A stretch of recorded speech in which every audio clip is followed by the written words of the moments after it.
you have someone who doesn't show up for work or is not doing their job or has their own things that they're dealing with personally, and so you're stepping in and covering that, and you find that you were already putting in way more than full-time hours, and then you add that on top of it, and obviously if you're working way too much, it's going to cause that fatigue. Right. Hello and welcome to the Intentional Leadership Show. We're excited today to talk about a really important topic, fatigue. Yeah, are you fighting just keeping your eyes open or having trouble just being lethargic? And just even extreme tiredness. I know that we have felt this before, and as we've been talking to our community, so many people are fighting fatigue right now, and we want to really help you fight it in a positive way. And not like fatigues that you wear to war, but, fatigues that you just actually are tired, right?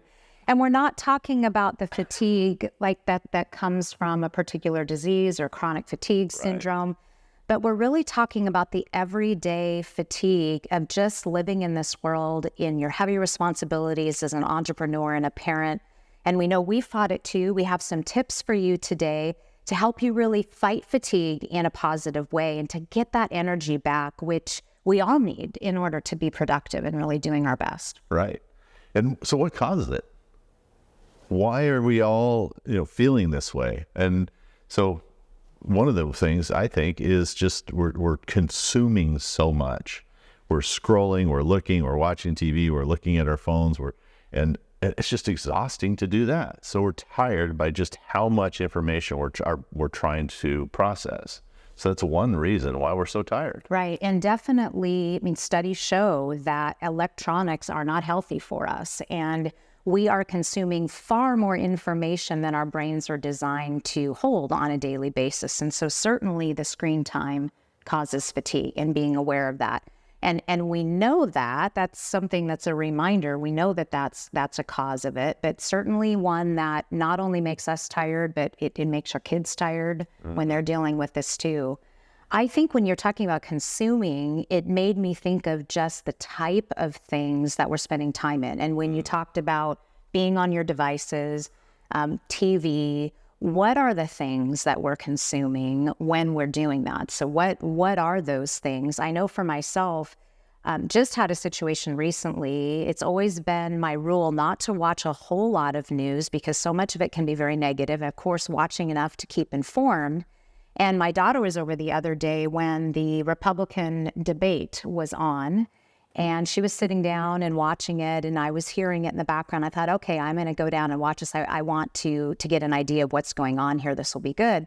And I found myself getting caught up in it. And wow, the process of the debates and just the infighting that occurs and the snubbing of each other and the nasty comments. It is definitely a ton of negativity there. And after watching the debate until the end and getting up from my chair, I realized that I was fatigued just from consuming all of that. And I thought, wow, is this what our world has come to? Our politics right now, which we're not going to get in deep into politics here, we'll stay off of that, but just the fact that we're just so divisive as a nation here in the US right now, and it only seems to be getting worse.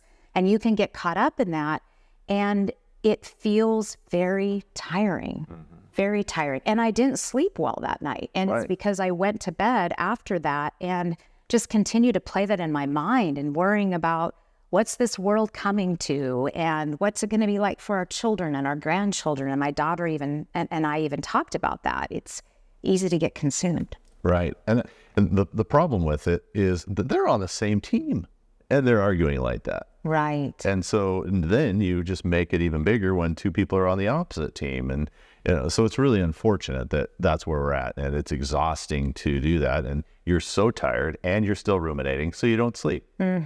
Exactly. Well, and then the war in the Middle East that's going on right now, that is just devastating. And when you're watching any news or listening to what's going on there, that cannot help but put this heaviness on your heart and on your mind, and that really causes fatigue.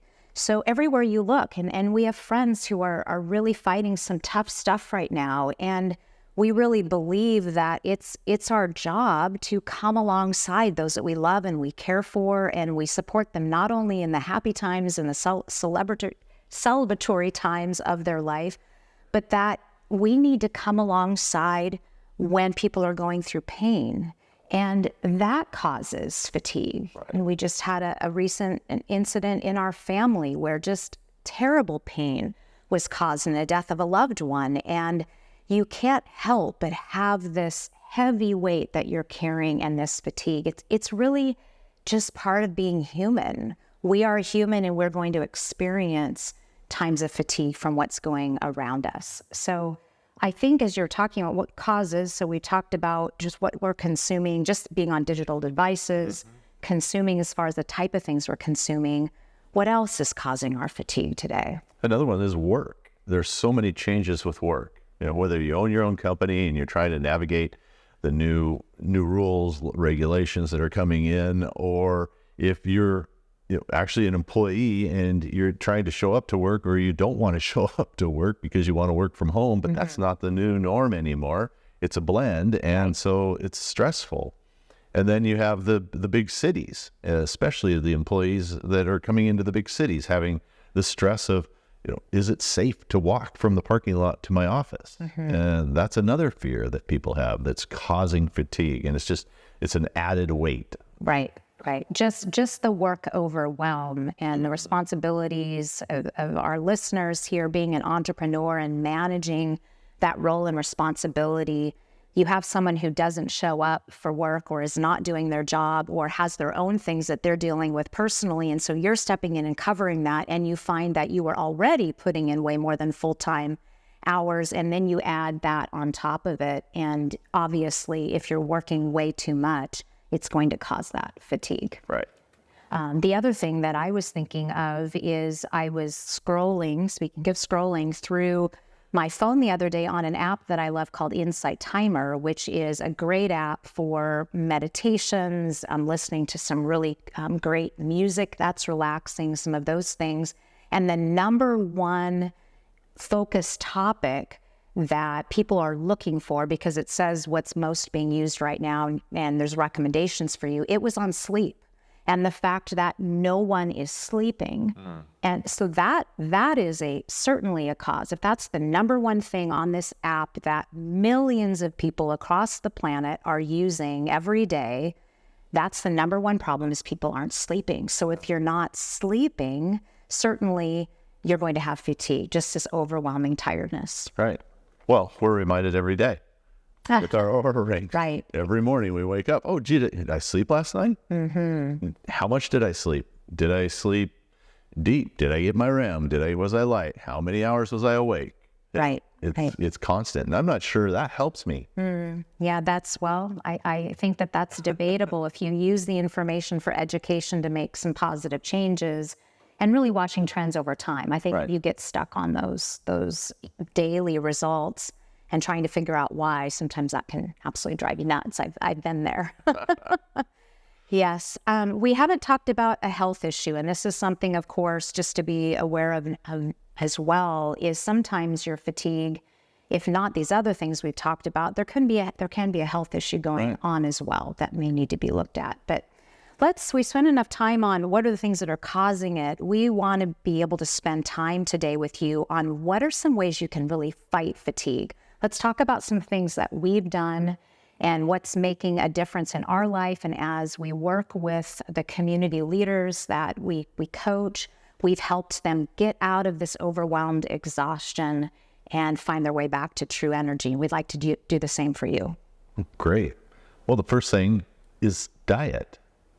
So often, we're just consuming the wrong food. We're in a hurry. We're standing up. We're running around, and we throw something in and don't pay any attention, and then you're tired. I mean, how often do you just sit down to a meal, you eat, and then you don't have it? So the big thing is making sure you're eating the right foods.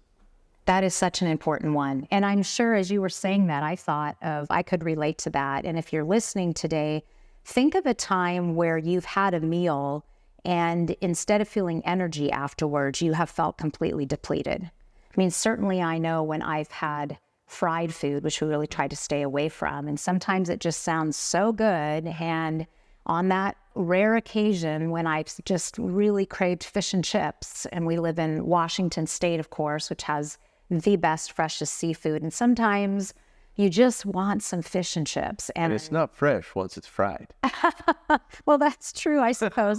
But I have indulged. And then afterwards, I've said, why did you let me eat that? Because I felt I'm crappy. not a food cop. So, That's true. So certainly be aware of the foods that you're eating. And we're really, I mean, you've got to live and you've got to enjoy life. And I think that you don't have to try to get perfection here, but be looking at progress. And so if you feel like your foods are contributing to your fatigue, then look into this. And one way to do that is just simply do a log of what you're eating for a few days. Because we found, as we talked about this, as we've been working to get more variety of foods, which we know is really healthy for our guts and just our overall well-being, that it's really easy to fall into the rut of having the same foods every single day. So take a look, make a log, even if it's just for a few days, of what are you consuming over the course of the day, and how are you feeling after you consume that. That's a good thing to look at, make some changes there. Right. And another one that goes right along with that is caffeine and alcohol. And the University of Washington, just in the last week or so, a gentleman is working on his PhD, and it's very preliminary, but it doesn't, you can't have coffee in the morning, have a glass of wine at night, and hope you're going to sleep better. You know, they don't balance each other out that way. And so there's, they're doing a lot more research on that. But either way, having caffeine after 12 o'clock for me or for many people, it will keep you up at night. Right. Right. And then the alcohol piece is, I think every body is different here, but general rule of thumb is moderation. You know when your body, when it's too much. I know for myself that wine doesn't really love me. So certainly having wine before bed, where that may be helpful to other people, is definitely not helpful to me. It has an impact immediately on my sleep. Yeah, another Oura Ring bonus. That's true. Every time. That's true. And we're not getting paid to say that. No. Wait. That's for sure. Well, I guess the other one, because we were almost leading into it there, is sleep. And that is, if you're fatigued and it is coming to a point where it's really severe, are you getting the sleep that you need? And really looking at that two different ways. Are you getting enough sleep? Meaning, are you getting yourself to bed, and are you staying in bed enough hours to get enough sleep? Because let's face it, nobody needs 5 hours worth of sleep, which a lot of people are living off of very few hours of sleep a night. There's simply too much to do. And research shows that all of us need 7 to 9 hours of sleep every night to really be operating at our best. So what number is it for you? How many hours of sleep do you need a night to really feel your best, to have energy in the morning, and are you getting it? Yeah, that's good. And really what's strange about sleep for me is, like this morning, for instance, I didn't get any deep sleep until I woke up at 6 and thought, gee, should I go to the gym and work out? It's raining. No. I went back to sleep. I had deep sleep for 45 minutes. That was the only deep sleep I had all day or all night. So my body, the rain maybe, I don't know, but knew that I needed to grab an extra 45 minutes, because otherwise I would have had zero deep sleep for last night. Oh, that's good. So not only the amount of sleep then, but what's the quality of the sleep that you're getting? Because we've had issues with it. Sometimes we've been in bed for plenty of hours, but we don't wake up feeling rested because we haven't gotten that restorative sleep. Right. So figuring out the piece of that and really making it a priority. I mean, sleep is such an important tool. Nutrition, like you talked about, sleep critical, foundational for your well-being. And in order to avoid the fatigue, you need to eat well. You need to be getting proper sleep, and then exercise. Right. Gotta mention the other pillar. That's the one I was alluding to a second ago is, I didn't get enough sleep to go exercise, so I went back to sleep. No, but we need to exercise every day, and it doesn't have to be high intensity. It doesn't have to be for hours on hours. everybody's different. Everybody's in a different spot, whether you're sitting on the couch now and you haven't exercised in years, or you're used to exercising 2 or 3 hours a day. Just figure out where you are, but make sure that every day you're consistent and that you're getting the steps in to counteract. The steps that we're measuring right now are really just because we're sitting all the time and we're sedentary. Right. That just gets us to zero. So the steps really should be, okay, what do I get past that? And so I actually have I monitor, what do I have my baseline steps at? And that's because of how many hours I'm sitting working. And then everything above that is what I call my exercise. Okay. So I don't call any of my steps below a certain number exercise. Okay. Because it's just making sure that my body is moving enough when I'm sitting still. That's great. I really like that. Well, and here's a really interesting one. Fight fatigue by doing healthy ways of getting yourself really fatigued. Yeah. I like that. Yeah, what do I mean by that? Lifting weights. Well, I think, yes, I think getting yourself and your body really tired in the right way, because you may think, well, that's counterintuitive. I'm already exhausted. I'm fatigued. Why would I add more fatigue? Well, maybe you're doing the things we talked about that are unhealthy in your life, and so therefore it's causing the fatigue. But if you create fatigue in your body in healthy ways, it actually does the opposite. It fights that fatigue. It helps you to sleep better. So exercise is a really good way of, like you said, lifting weights, doing high intensity workouts according to what's best for you and your body. And those things get you really tired, but in a good way. Right. And it's going to help you sleep. It's going to end up combating that fatigue in the long run. Yeah, that's good. Yeah, something else that I think of, I was talking to one of my colleagues the other day, where she said really important work that she's doing and feeling really good about it, where she's got purpose in it. She will work really hard and put all of her focus into that work. And at the end of that work, when that project is completed, she's exhausted. But it's a good exhaustion. It's a good exhaustion. And so looking at it, what are those things in your life that are causing unhealthy fatigue, and what's the positive fatigue? Because you don't want to be sedentary, like you said. Right. Yeah, and I think look at your work and find out what work it is that brings you that joy, but at the same time, at the end of it, you're exhausted. So you enjoyed it all the way through. You're done, you're tired, you're exhausted, and then you can go to sleep. Right, right. So rather than a stressful work, which we all have, but try and find the thing that doesn't. Yes. That brings you the joy while you're doing it. That's true. Well, in an entrepreneur group that we're in, it's often said, don't build a business that you grow to hate. Yeah. So is the type of work that you're doing, if you look at the work that you're doing over the course of the day, are you enjoying the work that you're doing? Are you loving the work that you're doing? I mean, obviously there's going to be some things that you don't care to do. We all have to do that. But for the most part, you don't want to build a business that you grudgingly go to every single day. You want to love what you're doing. Right. The golden prison was another one that they used. You're building your business and you're stuck into this, the bars, and you can't get out. Right. And right. It looks pretty good from the outside looking in, but when you're inside and can't get out, it's tough. Right. So right. Exactly. Make sure you're building what you want and what you need. What else is a healthy way to exhaustion? I think I had one more. Trying to think of it right now. Joyful, fun work, exercise, reading a book. Well, I guess if that's exhausting for you. Yeah, I guess reading a book at night does help you go to sleep. I guess I don't know if it's exhausting, but if I go to bed, I'll read for an hour, then I'm tired. But Yeah. it just puts me in the right frame of mind. I'm not thinking about all these other things. I don't have, but I don't really sit and think, oh, gee, what am I going to do tomorrow? What did I do today? It's really what's in the book that I'm reading right now. And then when I'm done, I'm tired. Wow, So that's true. I would say play probably is on that list. I mean, as we're getting into the winter season here, a lot of families that we know love to go skiing, and they take the kids and it's beautiful and they ski hard all day long and they wake up the next morning and they're tired because they've done that. So getting into those physical, fun, playtime activities. I mean, we've had that. You're not as much as me, but we've gone on a hike.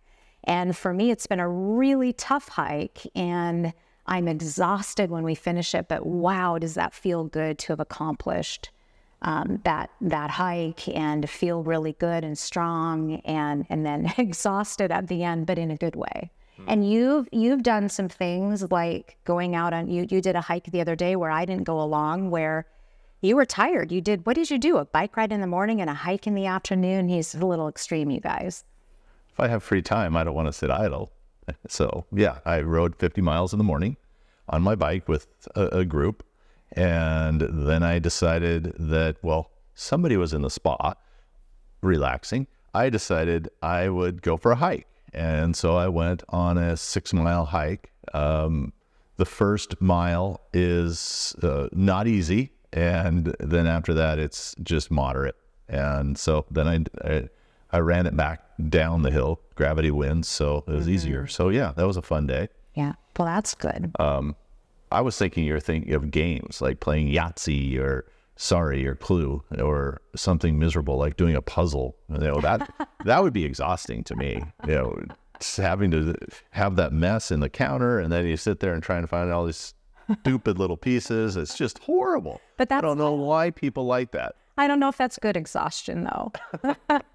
Well, you're listing here and you're a high achiever. I think we have to say that you fight fatigue by having balance, because talking about these extremes of what we often do that bring exhaustion, even some healthy exhaustion, it's keeping that balance. So if you're off to do these really high intensity workouts, but you're doing too many of them and you're not actually giving your body ample time to recover, then you're going to have this unhealthy exhaustion, which there was a little bit of that going on here, just a little bit maybe. No, yeah, not at all.